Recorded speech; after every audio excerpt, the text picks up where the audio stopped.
इस श्लोक को समझने से पहले अध्याय 7 के आखिरी श्लोक को भी एक बार यहाँ याद कर लेना चाहिए, जहाँ भगवान कृष्ण अर्जुन को बोलते हैं कि जो व्यक्ति अधिभूत, अधिदैव और अधियज्ञ के सहित मुझ परमेश्वर की चेतना से पूर्ण है, वो अपने जीवन के अंत काल में भी मुझे प्राप्त करता है।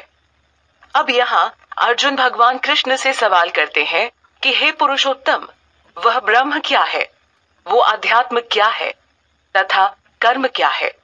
साथ ही वो भगवान कृष्ण द्वारा कहे अधिभूत और अधिदैव शब्द की गहराई को भी जान लेना चाहते हैं कि आखिर अधिभूत और अधिदैव किसे कहा जाता है।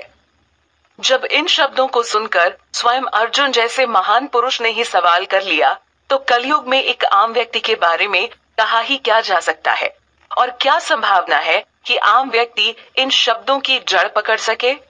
इसलिए भगवान कृष्ण की वाणी, जो कि स्वयं भगवत गीता है, को पढ़कर इस गहन रहस्य को जाना जा सकता है। अर्जुन यहाँ भी सवाल करते हैं कि हे मधुसूदन, यहाँ अधियज्ञ कौन है और वो इस शरीर में किस तरह रहता है। साथ ही अर्जुन भगवान कृष्ण से जानना चाहते हैं कि जिस व्यक्ति ने अपने मन को पूर्ण रूप से वश में कर लिया है, वो अपने जीवन के अंत काल में आपको कैसे प्राप्त करता है। भगवान कृष्ण ने भगवत गीता के माध्यम से जो ज्ञान इस दुनिया को दिया है, उसकी कोई तुलना नहीं है। यह ज्ञान अंधेरे में पड़े व्यक्ति को प्रकाश दिखाता है व आगे बढ़ने का हौसला देता है। जबकि अर्जुन द्वारा पूछे गए सवाल ऐसे मालूम होते हैं कि जैसे उन्होंने मार्ग में पड़े बड़े छोटे पत्थरों को हटा दिया हो, ताकि एक आम व्यक्ति के लिए उस पर चलना और भी सुगम हो सके। बड़े छोटे पत्थरों से तात्पर्य बुद्धि में आने वाले संशयों से है। अर्जुन के सवालों से हर कोई सहमत होगा। अर्जुन का यह सवाल कि जो व्यक्ति निरंतर भगवान कृष्ण को भजता है, वो किस प्रकार अपने जीवन के अंतिम पल में उन्हें प्राप्त करता है, एक बड़ा ही रोचक सवाल है। अर्जुन ने सवाल किया था कि ब्रह्म कौन है, तो उसका यहाँ जवाब देते हुए भगवान कृष्ण कहते हैं कि परम अक्षर ब्रह्म है। ब्रह्म को पूर्ण रूप से समझने में कई लोग मात खा जाते हैं। हर कोई इसे लेकर अपने अपने विचार रखता है, लेकिन ईश्वर के शरीर से निकली ज्योति को ब्रह्म कहते हैं, जिसका कभी विनाश नहीं हो सकता है और जो सर्वोच्च है, वो ही ब्रह्म कहलाता है। जो कभी बदलता नहीं है, इसी ब्रह्म का पूरे शरीर में वास करना अध्यात्म कहलाता है, या फिर आत्मा के स्वरूप की अनुभूति ही अध्यात्म है। कर्म को लेकर भगवान कृष्ण कहते हैं कि इस भौतिक शरीर से संबंधित गतिविधियां ही कर्म है, यानी व्यक्ति अपने शरीर की मदद से जो भी क्रिया करता है, वो उसका कर्म बन जाती है। प्राणियों में उत्पन्न त्याग, जिससे उसके अस्तित्व की अभिव्यक्ति हो, वो कर्म कहलाता है। तो इस प्रकार यहाँ भगवान कृष्ण द्वारा ब्रह्म, अध्यात्म और कर्म को लेकर उत्तर दिया गया है। अब भगवान कृष्ण अर्जुन को बताते हैं कि नाशवान पदार्थ ही अधिभूत है। भौतिक जगत की हर वस्तु व हर पदार्थ नाशवान है और परिवर्तनशील है।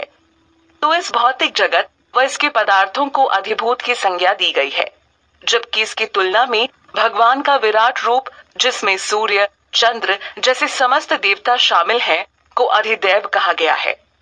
जीव को भगवान की पराशक्ति का हिस्सा भी बताया जा चुका है, जो कि भौतिक जगत के प्रभाव से खुद की असली पहचान को भुला चुका है। इसी वजह से जीव जन्म मरण के चक्र में फंसा हुआ है।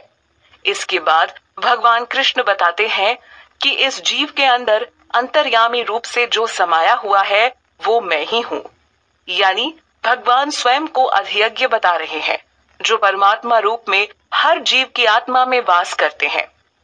भगवान कृष्ण ही हर यज्ञ के अधिष्ठाता हैं। अधिष्ठाता का अर्थ हुआ अध्यक्ष या प्रधान या मुखिया। तो भगवान कृष्ण ही संपूर्ण सृष्टि के मुखिया हैं। साथ ही इस बात का भी ज्ञान होता है कि अधिभूत से ऊपर अधिदैव हैं और इन दोनों से भी ऊपर अधियज्ञ श्री विष्णु हैं। इस अध्याय के दूसरे श्लोक में अर्जुन ने सवाल किया था कि जिस व्यक्ति ने अपने मन को पूर्ण रूप से वश में कर लिया है, वो अपने जीवन के अंत काल में आपको कैसे प्राप्त करता है।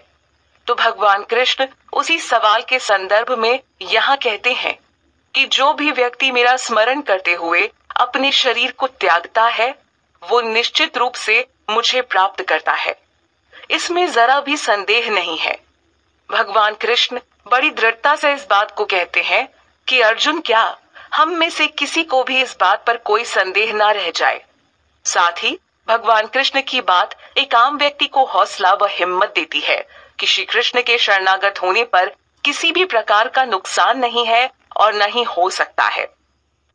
भगवान कृष्ण अर्जुन को बोलते हैं कि एक व्यक्ति अपने अंत काल में जिसका भी स्मरण करते हुए शरीर का त्याग करता है उसे अगली योनि या अगला शरीर उस भाव के अनुसार ही मिलता है। अगर वो भगवान कृष्ण का स्मरण करता है तो उसे भगवान कृष्ण प्राप्त होंगे। इस श्लोक के माध्यम से प्रकृति की कार्य प्रणाली का भी अंदाजा मिलता है कि वो किस प्रकार एक जीव को 84 लाख योनियों में घुमाती है। दरअसल यह खुद जीव का ही वो भाव होता है जिसका स्मरण वो मरते समय करता है और उसके अनुसार ही अगला शरीर प्राप्त करता है। तो कुछ ऐसी है प्रकृति की व्यवस्था जिसका संचालन खुद भगवान कृष्ण की शक्ति द्वारा होता है। तो बड़ा आवश्यक है कि व्यक्ति इस बात को समझते हुए सही निर्णय ले और दृढ़ निश्चय के साथ भगवान कृष्ण की शरण ले, तभी वो जन्म मरण के चक्र से मुक्त हो सकता है। मानो भगवान कृष्ण अर्जुन के सभी सवालों का जवाब दे चुके हैं और अब यहाँ अर्जुन से कहते हैं कि इसलिए अर्जुन, तुम हर समय मेरा ही स्मरण करो और इसके साथ युद्ध के लिए भी तैयार हो जाओ। भगवान अर्जुन को स्पष्ट तौर पर समझाते हैं कि अपने मन और बुद्धि को सिर्फ मुझ में लगा दो या स्थिर कर दो। ऐसा करके तुम निश्चय ही मुझे प्राप्त करोगे। भगवान कृष्ण का दिव्य ज्ञान सिर्फ अर्जुन के लिए ही नहीं बल्कि अब भौतिक धरातल के हर जीव के लिए है। यहाँ भगवान कृष्ण की बातों से यह स्पष्ट हो जाता है कि वो अर्जुन को कर्मों का पूर्ण त्याग करने को नहीं कह रहे हैं। व्यक्ति बस अपने मन व बुद्धि में भगवान कृष्ण को हमेशा स्मरण करते हुए अपने कर्म करे। ऐसा करके वो सभी भौतिक कष्टों से मुक्त हो सकता है। श्लोक में भगवान कृष्ण ने अर्जुन को बताया कि जो व्यक्ति किसी भी परिस्थिति से विचलित हुए बिना अपने स्थिर मन से निरंतर मेरा ही चिंतन करता है वो निश्चित रूप से शरीर छोड़ते समय मुझे प्राप्त करता है। मन की स्थिरता के लिए भगवान ने ध्यान योग या कहें निरंतर अभ्यास की पद्धति पर जोर दिया है, क्योंकि इसके बिना मन पर लगाम नहीं लगाई जा सकती। अगर व्यक्ति का मन स्थिर नहीं तो वो किसी भी विषय के प्रति निष्ठा के साथ काम नहीं कर सकेगा। ऐसे में भगवान कृष्ण के स्मरण का सवाल ही नहीं उठता। व्यक्ति गहनता से जिस चीज का स्मरण करता है उसे वो प्राप्त होती है। तो ऐसे में भला क्यों नहीं व्यक्ति अपने स्थिर मन के साथ भगवान कृष्ण का ही चिंतन करे। इस श्लोक में भगवान कृष्ण अर्जुन को परम पुरुष के गुणों के बारे में बताते हैं कि वो सर्वज्ञ हैं, अनादि हैं, सबके पालक हैं, सूक्ष्म से भी सूक्ष्मतर हैं, सबके धाता हैं, अचिंत्य हैं, सूर्य के समान प्रकाशवान हैं और अज्ञान से परे हैं। इन गुणों को भी ठीक से समझ लेना आवश्यक है ताकि किसी प्रकार की भ्रांति न पैदा हो। खास तौर पर जो अचिंत्य शब्द का इस्तेमाल हुआ है, इसका तात्पर्य हुआ कि भगवान कृष्ण को कल्पना, विचार या तर्कों के आधार पर नहीं समझा जा सकता है, जबकि सर्वज्ञ का अर्थ हुआ सब कुछ जानने वाला और धाता से अभिप्राय हुआ कि भगवान कृष्ण ही पूरी सृष्टि को धारण करने वाले हैं। आगे भगवान कृष्ण अर्जुन को बताते हैं कि अगर व्यक्ति जीवन के अंत काल में योग बल व स्थिर मन से अपने प्राणों को दोनों भावों के बीच स्थिर कर भक्ति पूर्वक ऐसे परम पुरुष का ध्यान करते हुए अपने शरीर का त्याग करता है तो वो उस दिव्य परम पुरुष को प्राप्त होता है। योग बल की बात इसलिए उठी है क्योंकि व्यक्ति योग अभ्यास के बिना मन को स्थिर नहीं कर सकता। मन बड़ा चंचल है तो कोई संभावना नहीं कि वो अंत काल में भगवान के स्मरण में एकाग्र हो सके। हाँ, पर योग बल द्वारा स्थिरता को प्राप्त किया जा सकता है, जिसकी मदद से अंत काल में भगवान कृष्ण को भजना सुगम हो जाता है। परम पुरुष के गुणों की चर्चा करना इस श्लोक का मुख्य उद्देश्य नहीं है, बल्कि मुख्य उद्देश्य तो यह बताना है कि भगवान कृष्ण को पूरी श्रद्धा व भक्ति से भजने वाले की क्या गति होती है, उसे जीवन के अंत काल में कैसा परिणाम प्राप्त होता है। साथ ही यहाँ परम पुरुष के लिए चिंतन पद्धति को भी उजागर किया गया है। वेदों के ज्ञाता जो ओंकार का उच्चारण करते हैं और वो जिसे अविनाशी बताते हैं, भगवान कृष्ण उस तत्व के बारे में अब अर्जुन को बताएंगे। साथ ही अनासक्त भाव से सन्यासी व योगी जन जिसको प्राप्त करने में लगे हैं, भगवान उस तत्व के बारे में भी कहेंगे। भगवान कृष्ण अर्जुन को कहते हैं कि साधक गण जिस इच्छा से ब्रह्मचर्य का पालन करते हैं, उस परम पद को पाने के बारे में मैं तुम्हें बताऊंगा। यानी चाहे ब्रह्मचर्य का पालन करने के पीछे का भाव हो या अनासक्त भाव से सन्यासी जो प्राप्त करने में लगे हैं, या फिर जिसे अविनाशी कहा गया है, इन सब के बारे में अब भगवान कृष्ण कहेंगे। एक आम व्यक्ति के लिए किसी भी बड़ी चीज के पीछे छुपे मूल भाव को समझ पाना बड़ा मुश्किल होता है, खास तौर पर अगर वो बात साधु, सन्यासी या ब्रह्मचर्य का पालन करने वालों के उद्देश्य से जुड़ी हो। एक आम व्यक्ति के क्रियाकलाप इन लोगों से पूर्णतया भिन्न होते हैं, तो उनको यह समझना चाहिए कि एक सन्यासी आखिर किस लिए भौतिक जीवन के प्रति अनासक्ति पैदा करता है या कोई क्यों ब्रह्मचर्य का पालन करता है। साथ ही वेदों के ज्ञाता किसे अविनाशी बताते हैं, अब कृष्ण इन सब के बारे में अर्जुन को संक्षेप में बताएंगे। यहाँ पुनः बात हुई है कि जो जीवन के अंतिम समय में भगवान कृष्ण का स्मरण करते हुए अपने शरीर को त्यागता है, उसे भगवान कृष्ण प्राप्त होते हैं। तो इस श्लोक में भगवान कृष्ण द्वारा अर्जुन को बताई पद्धति को ठीक से समझ लेते हैं। भगवान कृष्ण कहते हैं कि जो सभी इंद्रियों को अपने वश में करके चित्त को हृदय में स्थिर कर और प्राण को मस्तक में स्थापित कर योग धारणा में आ जाता है, जो ओम शब्द का उच्चारण करता है और मेरा स्मरण करते हुए शरीर को त्यागता है, वो परम गति को प्राप्त होता है। श्लोक में ओम को अक्षर रूपी ब्रह्म बताया गया है। साथ ही योग धारणा से तात्पर्य हुआ योग की वो स्थिति जिसमें एक योगी समस्त इंद्रिय भोगों से दूर हो जाता है। वो सभी इंद्रिय विषयों के प्रति रुचि का त्याग कर देता है और तब जाकर वो असल योग धारणा में आता है। तब उसका मन भगवान कृष्ण के प्रति स्थिर हो पाता है। शरीर को त्याग वो परम गति को प्राप्त होता है। यहाँ परम गति का अर्थ हुआ वो व्यक्ति फिर अध्यात्म लोक को प्राप्त होता है। भगवान कृष्ण अर्जुन को कहते हैं कि जो व्यक्ति अनन्य चित्त से निरंतर मेरे ही स्मरण में लगा रहता है, ऐसे निरंतर ध्यानी या दूसरे शब्दों में कहें ऐसे शुद्ध भक्त को मैं सहज रूप से प्राप्त होता हूँ। गौर करने वाली बात यह है कि जिस शुद्ध भक्त की यहाँ बात हुई है, वो सिर्फ और सिर्फ भगवान कृष्ण को चाहता है। भगवान के सिवा उसे भौतिक दुनिया की दूसरी किसी चीज व पदार्थ से कोई लगाव नहीं होता है।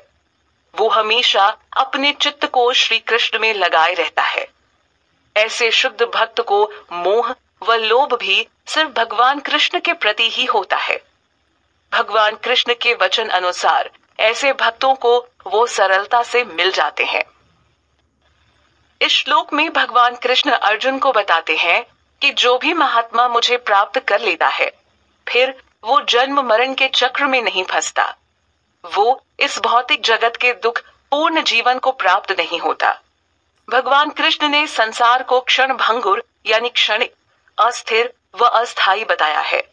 यह भौतिक जगत दुखों का घर मात्र है, जहाँ जन्म, जरा, व्याधि और मृत्यु का चक्र चलता ही रहता है। यहाँ हर जीव प्रकृति के नियंत्रण में है और उसके नियम से बंधा हुआ है। प्रकृति बड़ी बलवान है, जिससे पार पाना आसान नहीं है। तो आवश्यक है कि व्यक्ति इस जीवन के लक्ष्य को समझे और भगवान कृष्ण की शरण ले, तभी वो इस भौतिक जगत के कष्टों से छुटकारा पा सकता है। कृष्ण प्रेम पाने को ही व्यक्ति के लिए परम सिद्धि बताया गया है। इसके सिवा दूसरा कोई सुगम रास्ता नहीं।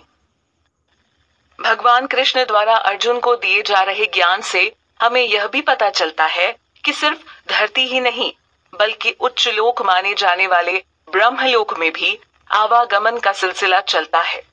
वहां भी धरती के समान जन्म मृत्यु का चक्र है, यानी ब्रह्मलोक की इच्छा रखना भी पर्याप्त नहीं होगा, वहां फिर पतन की संभावना है। इसलिए भगवान कृष्ण अर्जुन को बताते हैं कि सिर्फ मुझे प्राप्त होने वाला ही जन्म मरण के इस चक्र से मुक्त हो सकता है। जो मेरे परम धाम आ गया, फिर वो भौतिक जगत के सुख दुख में दोबारा नहीं लौटता। इससे भगवान कृष्ण के धाम और बाकी लोकों में अंतर को साफ देखा जा सकता है।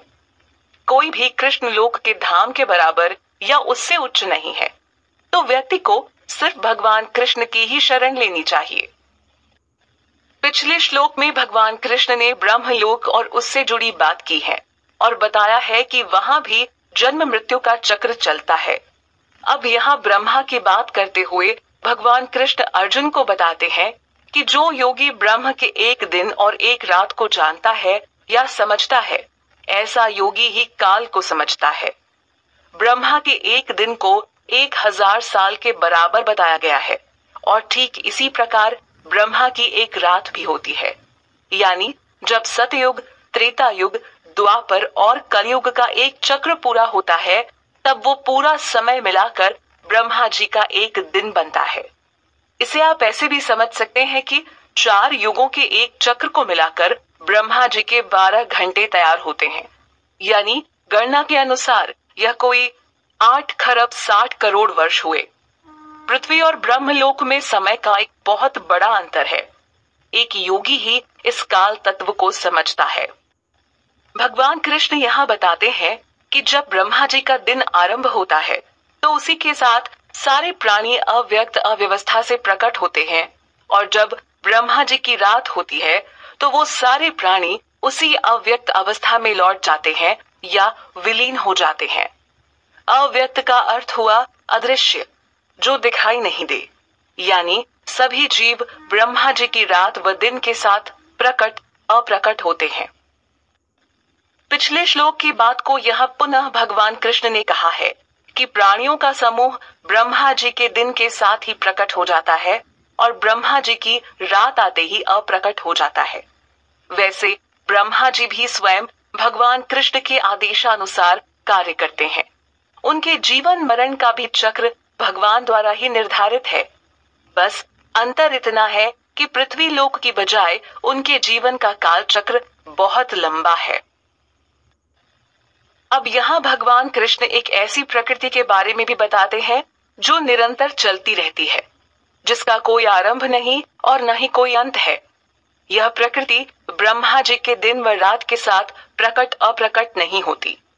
भगवान कृष्ण अर्जुन को कहते हैं कि इस अव्यक्त प्रकृति से अलग एक निरंतर प्रकृति का अव्यक्त भाव भी है। यानी भगवान जिस निरंतर चलने वाली प्रकृति की बात कर रहे हैं, उसका स्वरूप शाश्वत है। भगवान कृष्ण की पराशक्ति भी शाश्वत है। अध्याय 7 में भगवान कृष्ण की परा और अपराशक्ति की बात हुई है। यह भौतिक प्रकृति के नष्ट या विलीन हो जाने पर भी बनी रहती है। इस श्लोक में भगवान कृष्ण के परम धाम की बात हुई है और साथ ही श्लोक में जीव की परम गति की बात भी हुई है। यहाँ भगवान कृष्ण अर्जुन को बताते हैं कि जिसे अव्यक्त और अविनाशी कहा गया है और जो परम गति भी है, जिसे प्राप्त कर साधक कष्टों से भरे इस भौतिक जगत में वापस नहीं आता, वो ही मेरा परम धाम है। भगवान कृष्ण स्पष्ट कहते हैं कि साधक मेरे परम धाम को एक बार प्राप्त कर लेने पर इस प्रकट अप्रकट प्रकृति से मुक्त हो जाता है। ऐसा साधक जन्म मृत्यु के बंधन से स्वतंत्र हो जाता है। यहाँ अनन्य भक्ति की भी बात उठी है। अनन्य का अर्थ हुआ एक निष्ठ भाव से की गई भक्ति। भगवान अर्जुन को बताते हैं कि सभी प्राणी भगवान विष्णु की ही सत्ता में रहते हैं। यानी उनकी अधीनता में ही सब प्राणी हैं और भगवान विष्णु में ही यह समस्त जगत व्याप्त है। साथ ही भगवान कृष्ण ने उस परम पुरुष तक पहुंचने का मार्ग बताया है। वो मार्ग है अनन्य भक्ति। केवल इसके द्वारा ही कोई परम पुरुष या फिर कहें भगवान कृष्ण के परम धाम को प्राप्त कर सकता है। यह परम धाम भौतिक दुनिया से बिल्कुल अलग है। वहां पहुंचने वाले को भौतिक दुनिया वह इसके कष्टों से हमेशा के लिए छुटकारा मिल जाता है। इस श्लोक में भगवान कृष्ण ने काल के स्वरूप की एक तस्वीर पेश की है।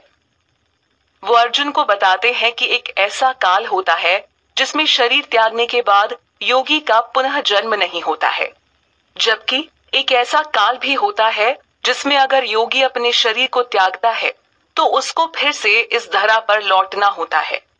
काल के इस भेद के संदर्भ में भगवान कृष्ण अर्जुन को कहते हैं कि अब मैं तुम्हें उस काल के बारे में बताऊंगा। सोचने वाली बात है कि हम में से कितने लोग इस काल की गहराई को समझने की कोशिश करते हैं।